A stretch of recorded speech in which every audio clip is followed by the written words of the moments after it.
about this same man they also, eh? You will be man. You will be man. Eh? You will be man. You According to the way God take create you for life. Woman will come for you. Maybe you don't come out, go the for another person. Maybe some kind of thing. If your children maybe whether they go school, all those kind of thing. Maybe the mother will call you. My sister, you not get time. Or you feel your time, say, no worry. I'll go there by myself, go solve the matter. You understand? No worry, you don't worry. Okay, so don't tell me I will call them, I go meet them. I will solve the matter. Face your matter. I see them show.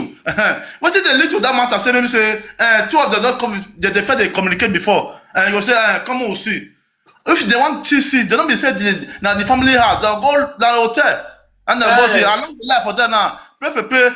Take 1 month. From 1 month to be a small start. For small start to this one, you shall say that they'll cut out away for that place. The important thing, once now don't cut off. If you get picking for you.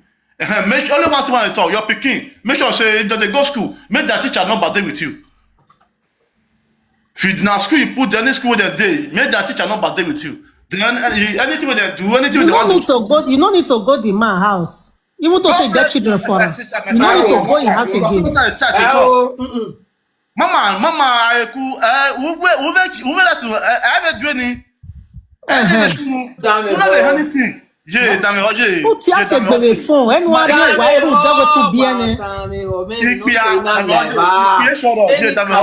Yes, all right. You are your book can. Or can you? You just to give but tomorrow book coming. He can't vive at the webo. And a bedroom need a letter.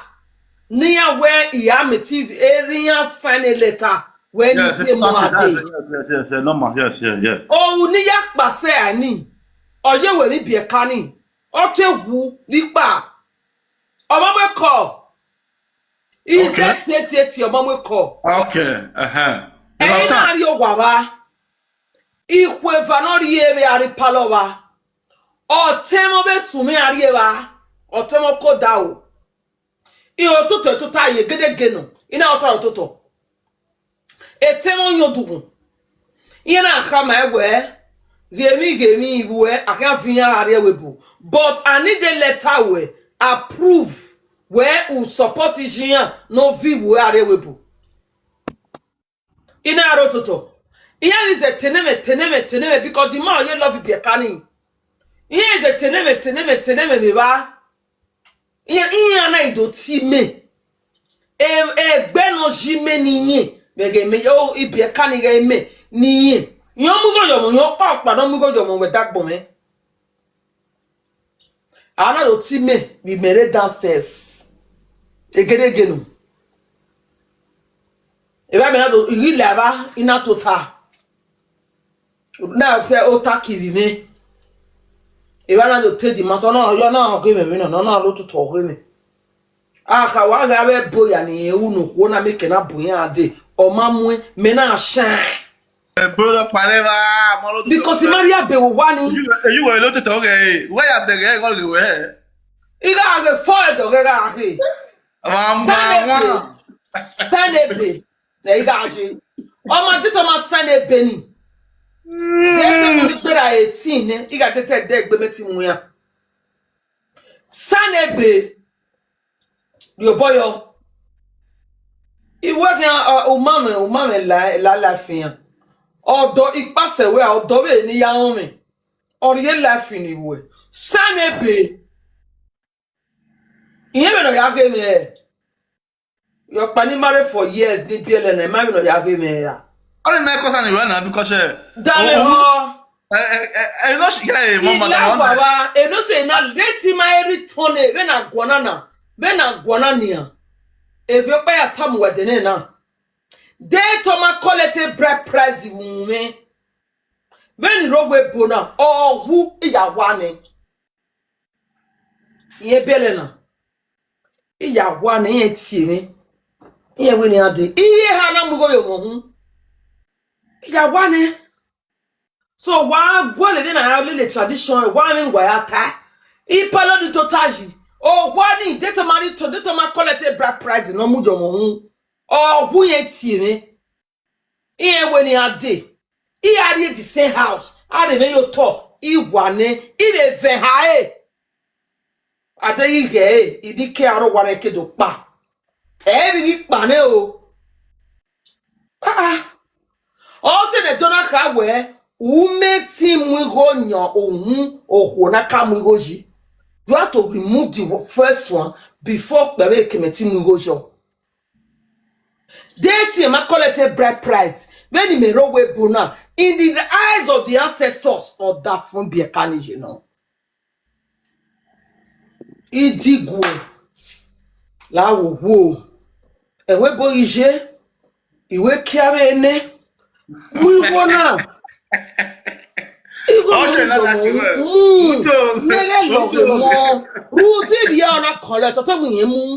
if you yes ewe bo no kedo mu go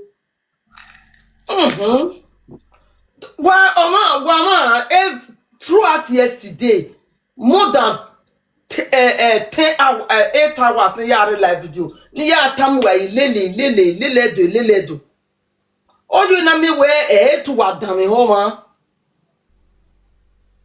ebi ni me gbe ma bare media I can't do it then jero we bona then re media na ukpe me de tata bo wa gege wodo apa we to my ima we bread price mi ni weregbe obo kan ye hin. Yes, that is the tradition. That bread price has to be returned. Omamu ine do legbe mu la o bobe oginyo hey when you fall in love with ana imune boni ihe imugwe come ezono pe ha iwe I don't do it. If you were ikpane uboweri mighty your body damage ikpane don't expect me we are the bere so mwigo na rudi buwe gijo boni ne bobe uni wena ofi were webu we mwigo na ne zofo or when you live anymore now well don't you dare time when you live anymore tamame me no jam emi iho ni arere wa when you 1 million arere day 24 naira no mujo mo no when you arere ibe biele no collect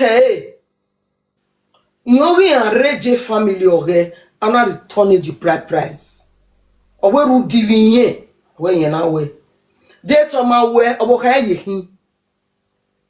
Yes. Oga wu e call. Oya iju wawo. Oya tiju worry.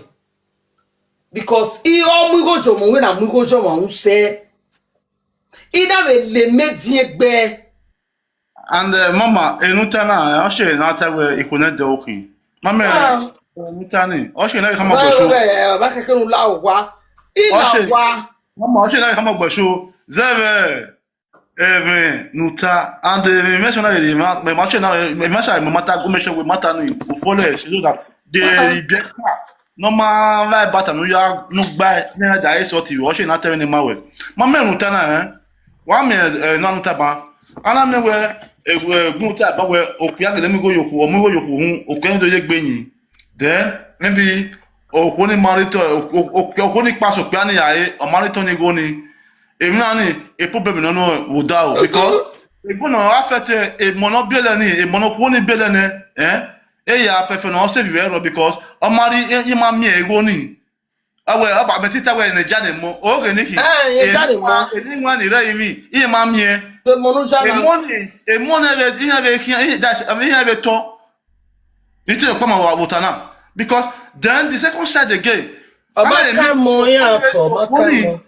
okoni vete che ove ye vete che ove wese okoni owe no dion ebe bere ya ti emi na wu na gbe azijo bo yen egbe ya pa mama obi eto ma ya kin bete egbe ya pa you gonna mo yoku hun ni already leak to maybe oku apa okole mazo boyan imire awe okwana na yeje wege emi opa le tv diveta mame okuna we shi ya Ngwa me kena ewe egbe hia okpa.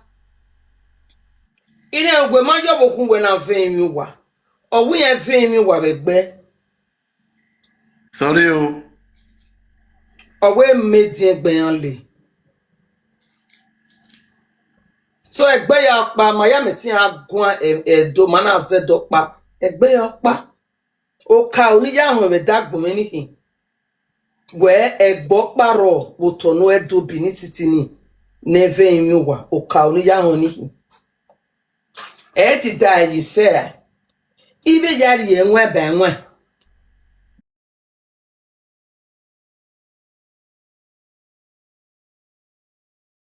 O re nekin.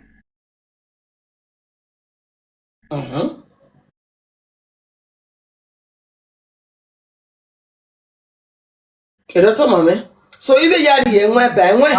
Yeah, mama, Wa I'm a ma team ni here. ewe oge David Yenita. Wa se Ni wa na we yeme yo wa. Mama, I'm a team here where I wear Ero Hame or which church in Ejo or we name it in your wa. Me ni I'm uni. I'm in with another. we ni mo eso. Iya we exist. Wabota. Sister Boyan. Go ma. Yeah. So why guys we no more pa. Ọmọ tọpa ni Ni ati. ebe to amu wa be so eniyan. Okwo na mamugo yo ohun we do. Ove do pa nu sepan o. Opi awu. Ove ven ha. Normally no Normally no be wani ekori bu iri edo ni mu ape gbin afo. Iyan we. Ikwe soro na mamu yo ohun ya ven mi wa. Rubbish. Mamu go do. Supportive ni awu ti we ma support. Me ma na eteje we oni ma kame. But even ni megi do hon we me hu ane. Ije me na atama me we. Iyen ven. Habi. Hi. Iyen ven ha Yeah, already honestly, dead body. What wound? Yes. Mundi ma.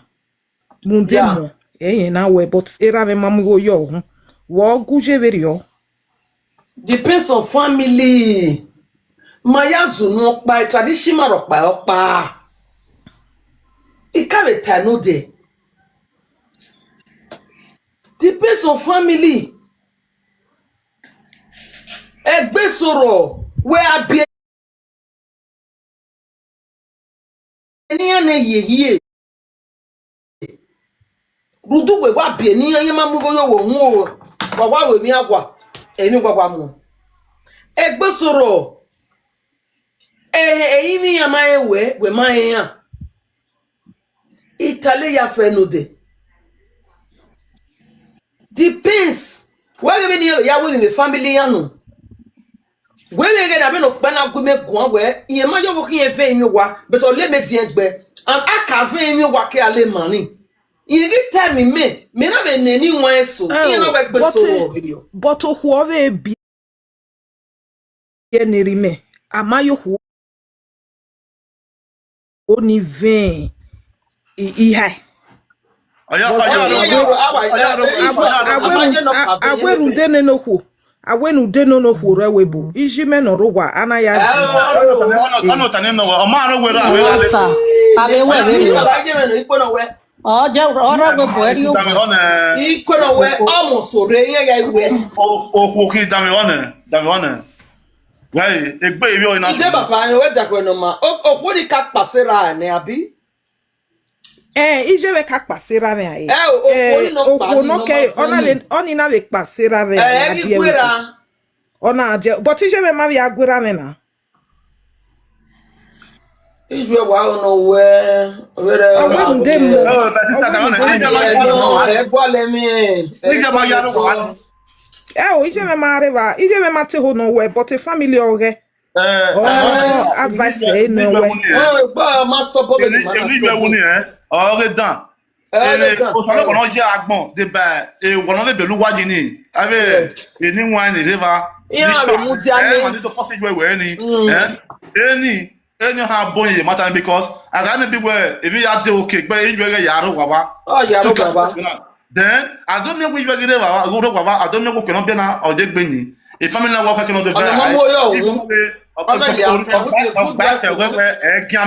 You start with now. Iya here we because o ma won do we because ni je me ya pa yan we ra me. O ma we gbe yon pia. No me ni je me be age. You understand? So all the children meeting in Madini. Because ọgbà tẹ̀wẹ́wẹ́ gíámẹ́ ẹ̀tẹ̀ nàkànáwẹ́ ọ̀rẹ́wẹ́ ni máa ń lè kúyàwé bìnẹ̀yà pàṣẹ́rú wà ẹ́ your stand.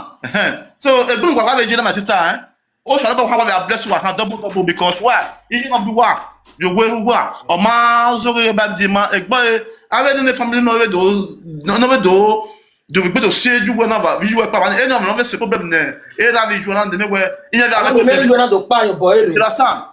Je want to get le wa sha. Azin Sandra gbogbo we azin mo gbogbo wa ma wu. Na ba le leru nu wa na ge du wa bu. Afọ ẹ mọ jare. Sandra ya si wona Sandra gbogbo o wa azin mo gbogbo wa ma wu. Na ba le leru nu wa du wa bu. Wa be kana wu yo ma life re.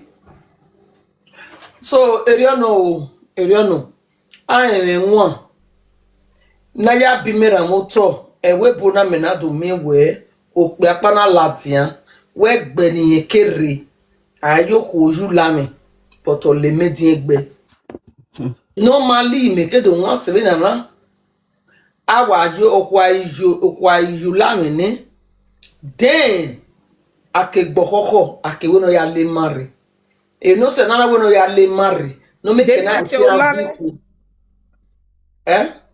Di na ti ulame. Ono yin wa. Okay. We ma mo pisha ye wa. Bi o kan we hia. Obi do we hia. I beg pishu wa for no you fake account ya hia. We me na ti ulame. O ko awon do. O pe na gbo kuku yo wo hun, o ji omu yo we gbe. Kose iku hia e wa gbo kuku yo hun. O gbo kuku yo wo hun ni we omu jijera bi ju egbe ni. We layin egbe ara iso hari ni odo 20 wa oni ulame. We ni me kedo kino wa se na. Ara yoko 20 wa ni. Den ado gbo koko. Amunu ko ne wono le mare. No se na wono le mare. Aye ba hwe. O ma ga hwe gbe ni. Na bi ko ni ke no me ke na meti de bayan le bae. An egbe ni me ke na bi ari bae. U mana le mani, una vimi wa ma le mani. Wa le bae o ti o da fon we are because I might get welcome with spiritually as a member of that family. Wana wa iwa gbokuku yo ko wa wari e de we bo de. Aya ayula mi. Ele mi de gbe. So ina we do hon. Ite la gui o oge ni maga ataban. Owe inya jomo me boli lola. Ogbo nya ja lola me. Dame ho. Dame why is we ni oro pa platform me. Yi amana so ni ya why ya na kwa ko. Swe ni oro pa wa. O ma egui why ya na kwa ko. Why ya che boyo mata na ne mama why wewo. Why we also kama me. We ojulami. Oda we kama we ni ya julami we gbe ni. Ige medien gbe eyan le. Nana kayo ni wa wonu ya ge ugbe. Wa wonu ya wona iyan ohun yen we family yin. Ina me to ne eni won eso. Iyan na we agele mi egbere yo. Iyan na ko we egbe ni ne ko yo wan julami se ti ya yi o. Egbe ni ko yo wan julami no le medien gbo pakekan. Iro no to se but ti ya yi because ni kero na ya biene ra muto imaye hon e we pora na hon imaye ka hon agba jo ko ju lami ara yo ko ju lami ni odo le ma e mani ora ileni then ado fiane na fiane ni we no da like bena Ovio mowe obo khan gareba waya igbari mani eva wani honodo homo dowe gbeni eva wana vin egbe then ije doriwo ero doriwo you have rights ya tota ye kishin de bari ko hia fe ni ke levae benu mana le mani okonu fe yin wa wait the bien wo no de bayan levae because man le money for you to have the power e ke no ho o khian se wo we roda fun e ke no ho o khian se wo we yoda fun or a money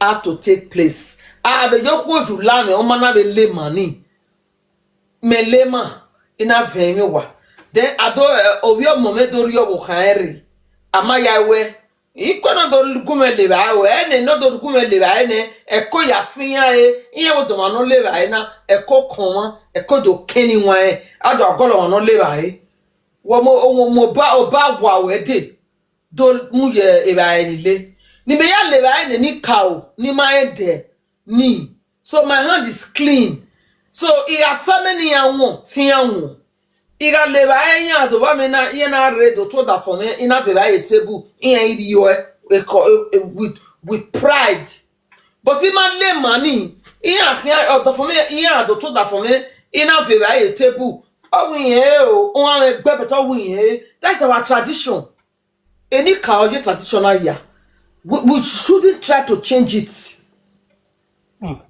Ije and emi ni be uni wo gweri bime agwa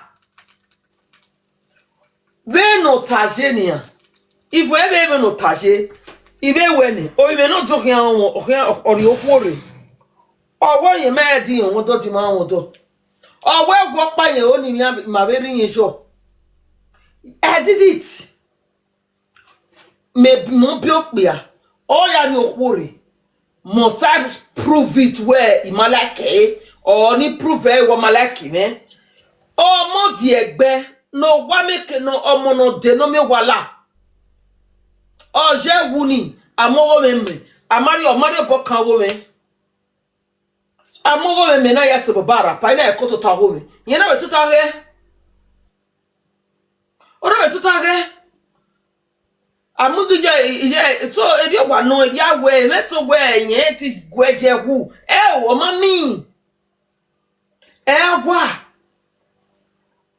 ubienene oh one moji you can never be the enemy of that house umana binu pia ofonu kana lawani uga binu pia ni uwazi obun omade bokanwe odon we we eso ziyomo iya yalo bia kokbia ni ya wetin ziyomo ime itamu gwanana no why you argue with me I cannot just come to TikTok iwa talo ado ayo taya zolota do wa yakere wa menje no kwa wa mera no kwa tu wa power tap tu wa the gift no more than 3,000 euro no ya build the TikTok event to this extent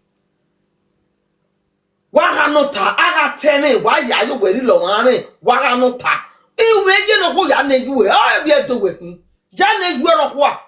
Oh, ya ne ran of what?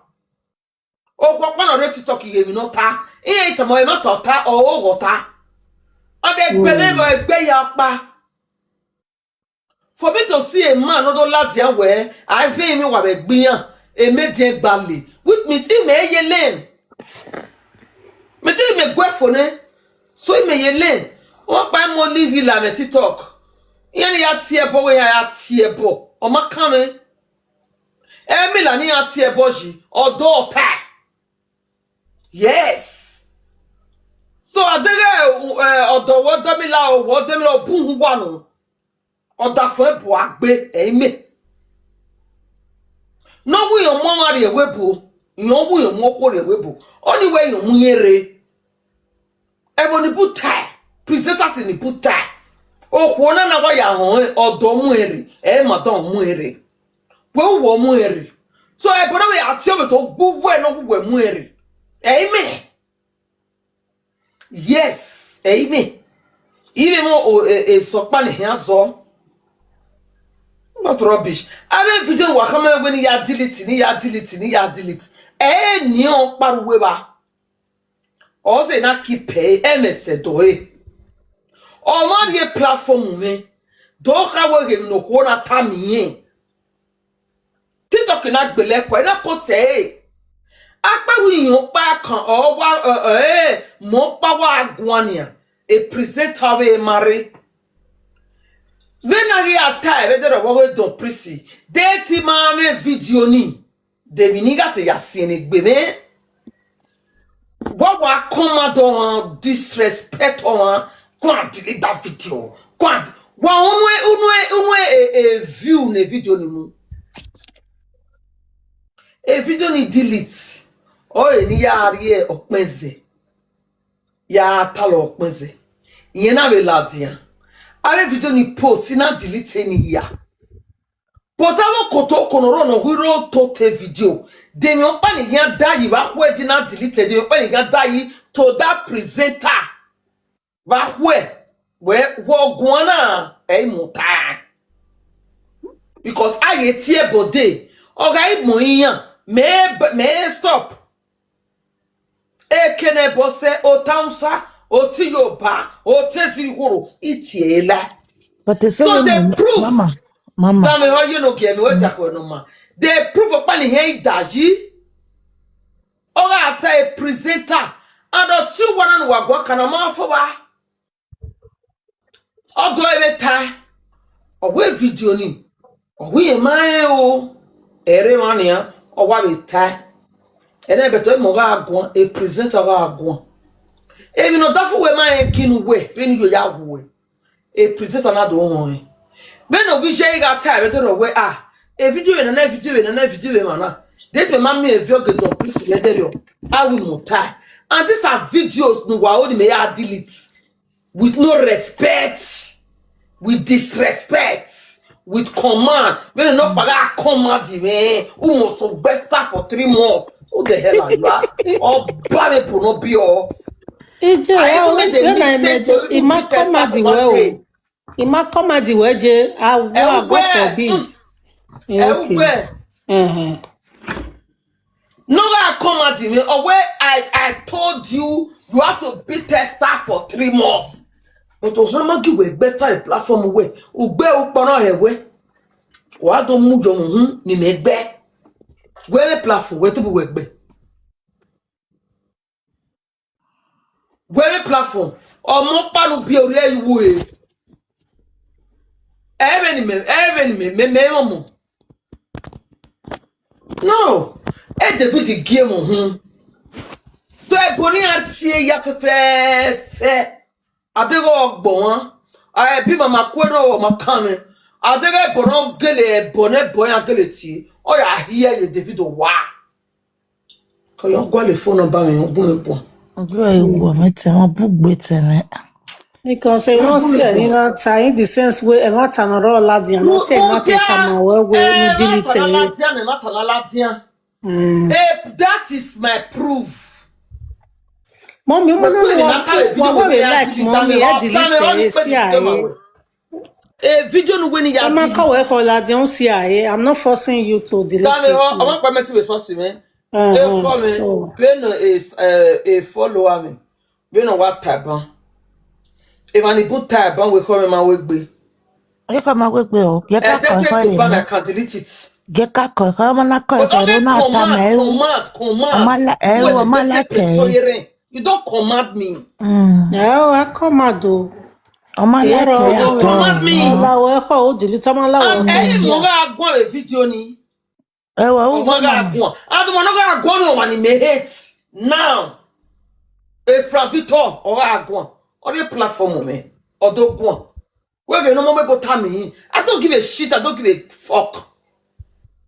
And I post say from Victor, you are married, and even there, you're married. Oh, my dear. So now we're on we one a picture where in my way. EJ, guy, for me, na for me. Mudia ne na body na Oko atemata. wa me dela. Bueno, we me bonane. Ufofo o. Ukwi o. Imai. Mohammed, do amere WhatsApp. Do amere WhatsApp. Yari no ba no me WhatsApp. Ya ti mo face me like what I'm trying to say. What is come with your full chest. Because mama eme, o me fo, o me keya. Don't come to me with fake account and start. What I'm trying to say. You start a fake account or your hand. Or better to your record in na. And I was asking fair. Who surprising na? Or we na who WhatsApp call me. Ijo. Ani mavo. O oni gagwan yi mama vision. I want me ya here. Mama, oni give me gwanji. Where the mata na so no ga teresta. Oni me nota mame. Owo makame we o video wa vaki. Oh, what record is Then I go nwa temenari no. Who surprise you go wa. Because what time I read the mama Elizabeth, mo veni me generally me na temi no gino wa. Elizabeth mo veni ta. Me ga temi no gino wa ina ewe o re ba wa na yo na tamo na tie mo wa na wo re no. Di me no I delete post ni. It that they do apologize. He do apologize. So say ya boy. You understand? So agbonya pa over the like or things like hey, repeat that. Lao. Get my tell me away. I be you do kuna igbe wa. Women looking, go me tell me come away no matter. Okoni no taba no tieni, because the matter no go eri en muestare. Iki agwa amakweni gwa wo vision yake. But ne even say mama e de bare. Ne de ka we betray yin wo pa yake. E mama we ni mama we ni sinya ye o. Ni gun gwa. E na wa ma. Ina wa ma ina tu. Ga areba wo. E mama na we ni tore e na tore. Because si me si en stave de we oge no okba mo start that for time. Okba mo ere. Ebo no time do mo start. O 100. When me here ti ta dok be amoere do for mo start. The thing is that where on na ladian we your mo start. On na ladian we your mo start. Esther can tie bo matter we your own. When me wa go we gonana when matter wa yenana. Imaya you ho no mo ere. Esther who down or where hey tie bo na ya drop we. Hey tie bo na no say Imaya to we. What tie bo better so ni o. Wari me saka wari me saka re mo ri gbi me. Ibe mo church fu in Jesus name e bebe wati. In Jesus name unu wasi. Ya explain me pa ma we. Ogun social media person that obo kan o Insta wo wire even na when ya we sagase o ma ta be dokpa we tesa do gbigbu yaga. Emi no ko ni ya be gbesta we mu abon odo mu we ran de gbe adop we yo wa. O gba mu ere. O woni ma go ne no wo president no we kana yen ma he de o ma de gbe mu la we bi ya ge mo. O ge no wa ge kene na. Wa re proof me we gba gbe. E ma do ge no matter no we don't discuss. So ima wa no muere animal care ni wa no muere but what I'm trying to say is that we don't want him muere e ken wa gege ta we yan muere saga no okay saga saga de saga no o ge ni opolo gbe kere na mojo ma gbe saga no o better to the extent o we David Kalo be kenny o ke transfer any Jerry Saga mi ya. Okay, saga mi ya. Na we mo je me no we na we la social media. Ya kan we mi no bua, ya kan saga wo wa. Omo ya no me ti wa la wudi wa mo mi no gu laja. Asaga. No bo wa mi dan. Saga. Ka je ki o re saga wa ni oni ma wo. Awon ye prove mo ta ya go ma kon. Saga we ba saga. Ima o ya na te saga ya mi ne saga ewi e. Ya mo imo ga mo.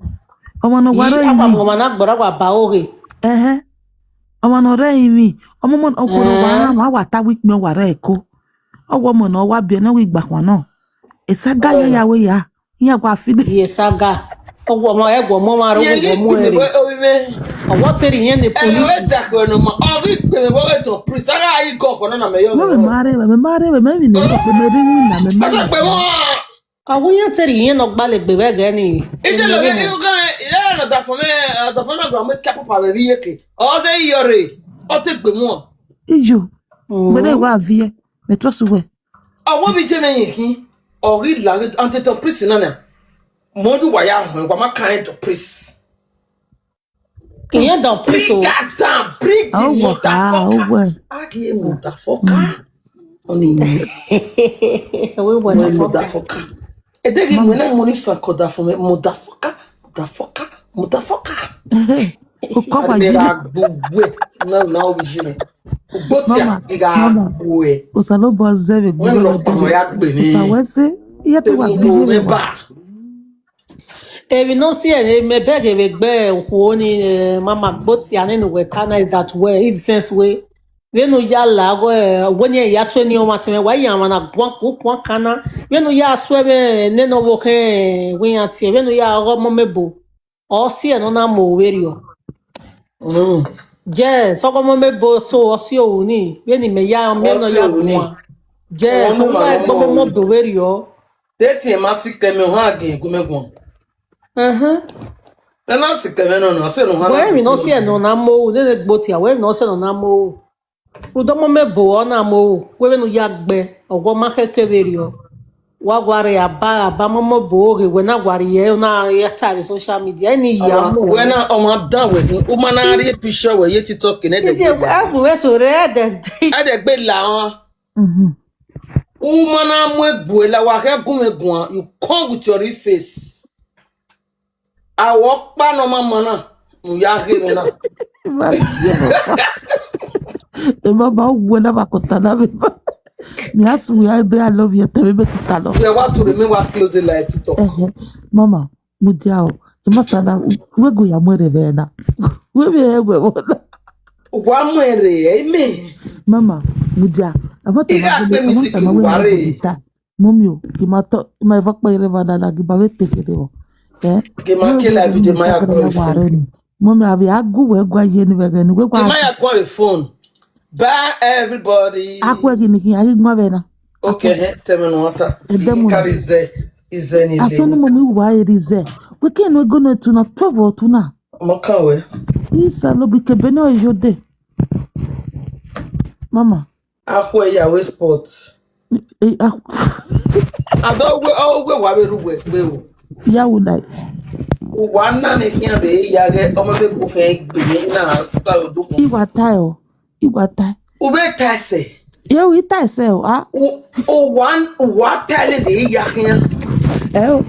Okay baba blue. Date te ga be tama we. Okay baba blue na ta okay baba blue. Date ye be te ga be tama. Mama bro Oscar bu matare o. Mama bro we. Oh we. Oh we be my ku. Iju ye na wasaga iju. Ake odo wo tase we to oge. Mama iteta. Mama buja no. Dagele wata. Ya fe nuri lawo hana wa ata. Iwata. Ije be na kwa mommy what we ya joy re give there me to ya wa meti gbeniya. We go ya draw it again wo iware. Wo wa video wo wa fie you kwese. Mommy what say na iware we na wa muja yodukun. Oni me o ma kre ni mevo. Izo na na. We ga mize We na go gbe wa. No, the last day, no, they beat me now. You want 8 times. 8 times anywhere in Nami. Mom, me meso. It may not for me not time where in a it's a part of time. Okay, now it's a part of time. Well, the TikTok, you know what we will the Facebook, una go well the YouTube, you have a me YouTube, even Facebook, even YouTube. If first you have for YouTube, yeah. We're getting me with though. You know what we feel by. Mama, what we feel by.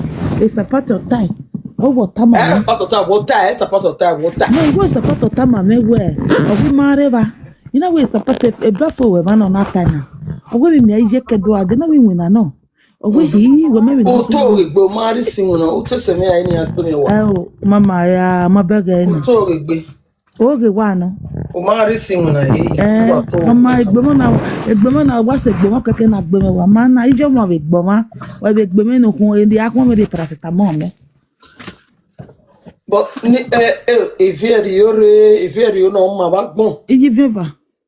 Iviva re. Iviva la kama wana we sesta. Mama be gbe mama ko ya ni gbe me ni kire. O te gbe won awo don plus via wo. Iviva boka. Ko you no gi. Ko O so lo bo de ba we bi no ya avasi me wa ya. We ni pensaga. Oh, one maybe the egg besta. Oh, we be na. Ivi va ti ma wo gba ri o da sta vedere. Ivi va ko pala wo wa.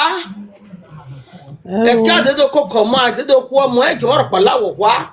Wow. Ami o te, ami o se. Onu wa ebe ko na. Mo pa ko. E gbo ro pa fun. Mo ro pa fun. O wa juice. Ima wa gist. Okay. Nedia.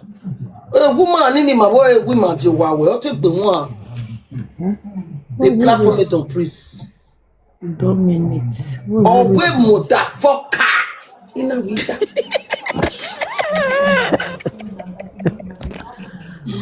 Drop this motherfucker. If you Ina we I hear motherfucker. I could you are the motherfucker. Don't breathe proper.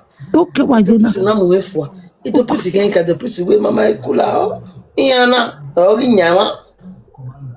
Odi Manu me ma Only Manuel. The person that if you were me ma vasi. Meri igayo na ya fo ko na yo te jo son.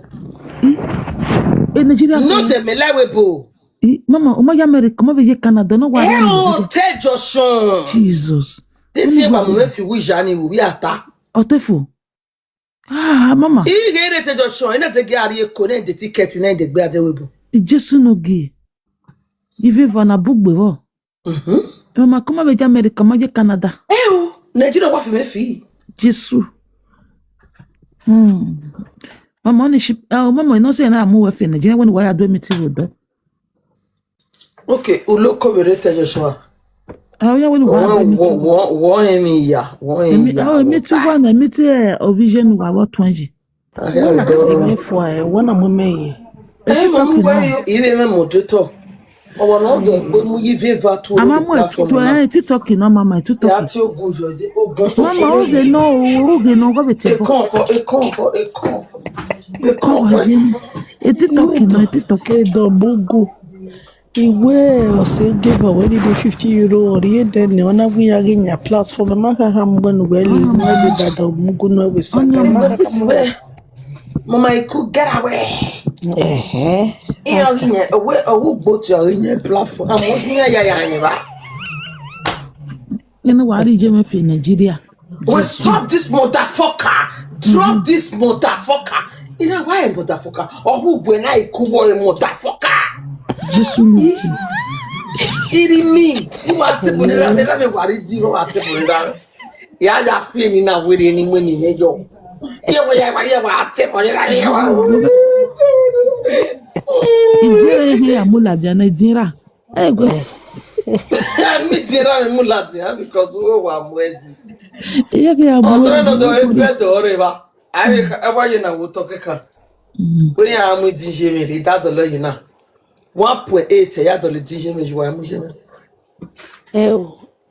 Mobile ko ikpowo sage o ekuri ebe ni tanenia. The beginning there me ya ham where the beginning to where I had all the padu we family Viva. No gwa gize imi mama iku beni tasa ma. When I get at a house and had money gone, me ye hair me a me money gone it would be. Okay. It is a imia. I want you calling your kid when you joke amenja. It come on. Okay. It's a ganano. Oh for the when you get calling your ni joke amenja, not joke amenja. You give it back and we married dog big winner. Where we don't even give up. Okay, why we live video? Me what is me was send there go. Me una wa rock maze. Or wa video. Or wa video na we. Ay ni give no we ya wa gbe wa be na. Na we. The near head dog, you know what you do. Oh, Mama, when Mama lay you to the bed. And we do my lay you to the bed. So they make pride. That you lay you to the bed, you go. Again, while I platform in my young girl, I am you are to the bed. Give your vow. The man lay to the bed. Just imagine. Hey, but the work give you the work you the fool. I might be your money. The anointing be baby. When we generate for my moon, be sure Latin. He may when my home be more Latin. I swear to you, and a butter. Great everywhere. But so long, I know what come at me. Work better for 3 months. Best time work better for 3 months. When the social media that was the bus, my big one was set is a guy. You know, we is a gun with a baby. in the wall, in your skill. You know, you money. So for that, the police was a guy make a don't want any way deal. But women in my like the social media na give ever. But if I won't go in the shower, I'm way bug when I do accept to me. I do accept to no. We were not a Huh? or not, or what kind of Mujane, Mama, I call not a video.